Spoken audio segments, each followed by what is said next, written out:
Silchar news 24 এ আপনাদেরকে স্বাগতম জানাই। আজ হলো 16 জুলাই বুধবার। আজকের কয়েকটি বিশেষ গুরুত্বপূর্ণ খবর নিয়ে আসলাম। এর প্রথম খবরটি হলো ভোটার তালিকা থেকে নাম কর্তন নিয়ে সংবাদ মাধ্যমে রাজ্যের মুখ্যমন্ত্রী ডক্টর হিমন্ত বিশ্ব শর্মার বৃহৎ ঘোষণা। রাজ্যের বিভিন্ন জেলার বিভিন্ন স্থানেতে প্রশাসনের উচ্ছেদ অভিযান চলাকালীন সময়ে রাজ্যের মুখ্যমন্ত্রী ডক্টর হিমন্ত বিশ্ব শর্মা ঘোষণা করেছেন, রাজ্যের যে সকল অঞ্চলেতে উচ্ছেদ অভিযান চালানো হয়েছে উচ্ছেদিত সকলদের নাম ভোটার তালিকা থেকে কর্তন করা হবে। যদি উচ্ছেদিতরা ভারতের স্থায়ী নাগরিক হয়ে থাকে তাহলে যে অঞ্চলের স্থায়ী বাসিন্দা সেই অঞ্চলের ভোটার তালিকায় নাম অন্তর্ভুক্ত করা হবে বলে ঘোষণা মুখ্যমন্ত্রী ডক্টর হিমন্ত বিশ্ব শর্মার। এদিকে বর্তমান সময়ে আসামের বিভিন্ন জেলায় রাজ্য সরকারের উচ্ছেদ অভিযান অব্যাহত রয়েছে।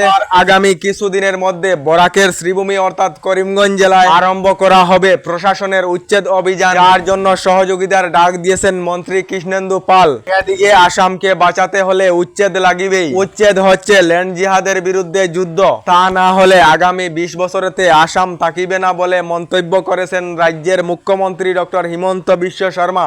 এদিকে দুর্গাপুজোর আগেই কাটিগড়ার 42টি রাস্তার কাজ আরম্ভ করা হবে। এর জন্য রাজ্য সরকার থেকে মঞ্জুর করা হয়েছে 30 কোটি 22 লক্ষ টাকা। সংবাদ মাধ্যমে জানিয়েছেন বিধায়ক কমলাক্ষ দে পুরকাইস্ত। এদিকে কাছাড়ে চুরির অভিযোগে পুলিশ কর্মী গ্রেফতার। জানা গেছে কালাইন থানায় সংঘটিত হয়েছিল চুরিকাণ্ড। চুরির ঘটনায় জড়িত থাকার অভিযোগে কাজল মহন্ত নামের পুলিশ কর্মীকে গ্রেফতার করা হয়েছে। গত কয়েকদিন আগে একটি পুস্ত বোঝাই লরি থেকে কয়েক বস্তা পুস্ত চুরি হয়েছিল। এই বস্তাগুলি কালাইন থানার পিছনে নিজের জিম্মায় রেখেছিলেন পুলিশ কর্মী কাজল মহন্ত। এই ঘটনায় কয়েকজন পুলিশ কর্মী সহ সিন্ডিকেট মাফিয়ারা জড়িত থাকার সন্দেহ রয়েছে পুলিশের বলে খবর এসেছে।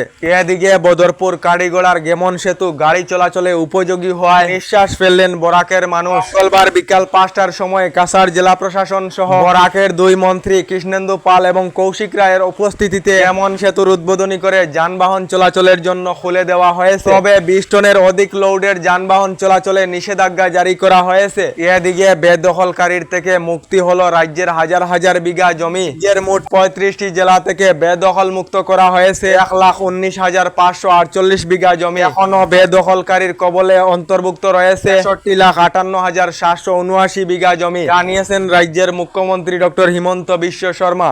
এদিকে আবহাওয়া বিজ্ঞান কেন্দ্রের তরফ থেকে সতর্কবাণী জারি করা হয়েছে। বরাক উপত্যকার 3টি জেলা সহ রাজ্যের বিভিন্ন জেলায় আগামী 19 জুলাই পর্যন্ত ভারী বৃষ্টি ও বজ্রপাতের সম্ভাবনা রয়েছে। আপনাদের এলাকায় বৃষ্টি হচ্ছে নাকি কমেন্টে নিশ্চয়ই জানাবেন। এদিকে আজ 16 জুলাই আসামে আসছেন কংগ্রেসের রাষ্ট্রীয় সভাপতি মল্লিকার্জুন খাড়গে এবং কংগ্রেস নেতা সাংসদ রাহুল গান্ধী। এর জন্য কংগ্রেস নেতা কর্মীদেরকে সামাজিক মাধ্যমে ফাইল পিকচার পরিবর্তন করার নির্দেশ দেওয়া হয়েছে। এদিকে কৃষক সকলদের জন্য এসেছে একটি ভালো খবর। যে সকল কৃষকেরা প্রধানমন্ত্রী কিষাণ সম্মান নিধি যোজনার অধীনে রয়েছেন এই সকল কৃষকেরা যে কোনো মুহূর্তে পিএম কিষাণের 20 নং কিস্তির টাকা লাভ করিবেন, যার জন্য যে সকল কৃষকের ব্যাংক অ্যাকাউন্ট অথবা পিএম কিষাণের ইকেওয়াইসির বাকি রয়েছে সকল কৃষকেরা শীঘ্রই ইকেওয়াইসি সম্পূর্ণ করার জন্য জানানো হয়েছে। কারণ হলো কৃষকেরা এই জুলাই মাসেতে পিএম কিষাণের 20 নং কিস্তির টাকা লাভ করিবেন বলে খবর এসেছে। সিনেমা হল অথবা শপিং মহলেতে বাধ্যতামূলক নয় গ্রাহকে ফোন নম্বর প্রদান করা। নিজের মোবাইল নাম্বার না দিয়ে যে কোনো শপিং করিতে পারিবেন গ্রাহকে। আরটিআই আবেদনের উত্তরেতে আসাম সরকারের ন্যায়িক বিভাগের তরফ থেকে এই কথা জানানো হয়েছে। এদিকে এখনো সরকারি গড় লাভ না করা সকলদের জন্য এসেছে একটি ভালো খবর। সরকারি গড়ের জন্য আবেদন না করা সকলেরা শীঘ্রই সরকারি গড়ের জন্য আবেদন করে নিন। নতুন করে রাজ্যের 3,76,000 পরিবারদেরকে সরকারি গড় প্রদান করা হবে বলে রাজ্য সরকার থেকে জানানো হয়েছে। আমাদের ডেইলি খবরগুলি ভালো লাগলে আমাদের ভিডিওতে লাইক দিয়ে চ্যানেলটিকে সাবস্ক্রাইব করে নেবেন।